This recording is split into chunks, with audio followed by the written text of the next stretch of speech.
Well, hello everyone. This is Professor Bell. I am coming to you from my favorite comfy chair in my living room, recovering from surgery. I wanted to make sure that we are all caught up before you had your exam, which is going to be next week. So today we're going to talk about, this podcast is going to talk about Chapter 6. We're going to focus on the Indian Wars, 7 Years' War, also known as the French-Indian War. We're going to talk about Pontiac's War and the Royal Proclamation of 1763.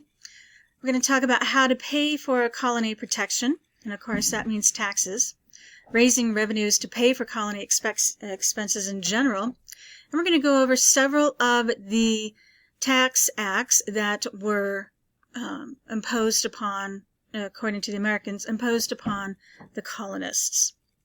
So, we're going to start first with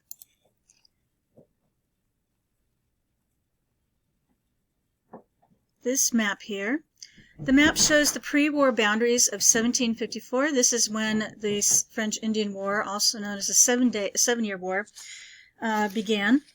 Now, what was going on is the French, which is here in yellow, the French were coming down the Lawrence River into the Great Lakes, and they would skedoodle back over here to the Ohio River, and then, of course, down the Mississippi. And those were disputed areas. The British thought, if you look in the crosshatch sections, both up here and in the American Midwest, that the French thought that they should be able to hunt for furs, which was an incredibly lucrative trade at this time. But the British thought that it was their land as well. So, in order to, prove that the colonists had claim over, or that the British government or the French government had claim over, that was to create forts. So there's going to be forts all along these rivers. For instance, Fort Duquesne, Ticonderoga, etc.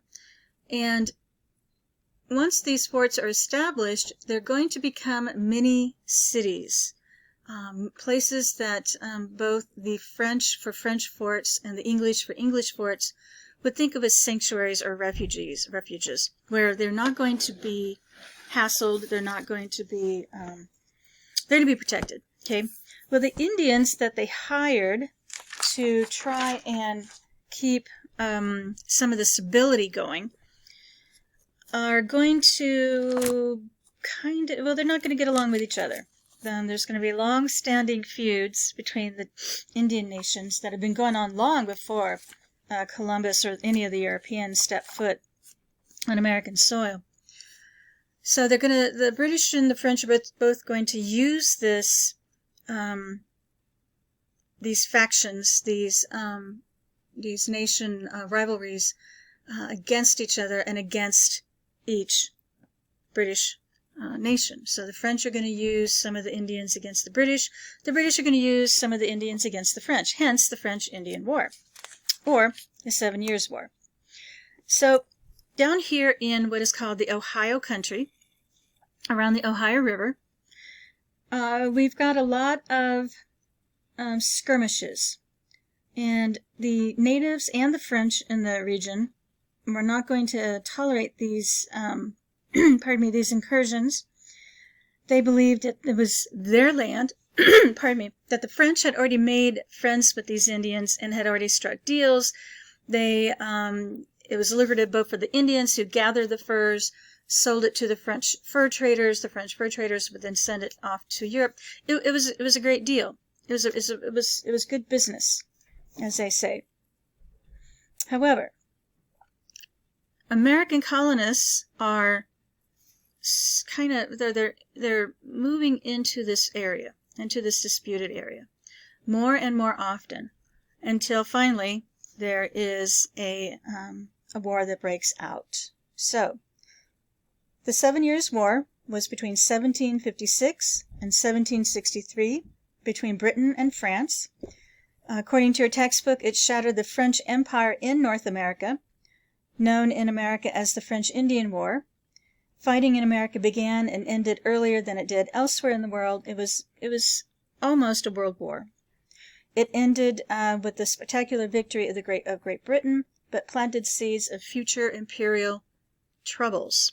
And we're going to talk more about those imperial troubles later on when we get to the ways that the British want the colonists to pay for their own protection. So what happened is, in the spring of 1754, George Washington, yes, that George Washington, is going out with 160 Virginians and a contingent of Mingo Indians led by the Seneca chief. Their aims are identical. They were going to keep the French out of the Ohio River Valley, Ohio country, and in return it was going to be British and Mingo. So who are they going to fight against?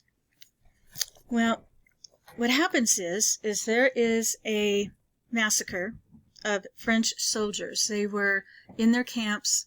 It was unforeseen. There was no warning. It was early in the morning. They were not. I think it was early in the morning. They were in their camp sleeping. They were not ready for a war or for a battle. And the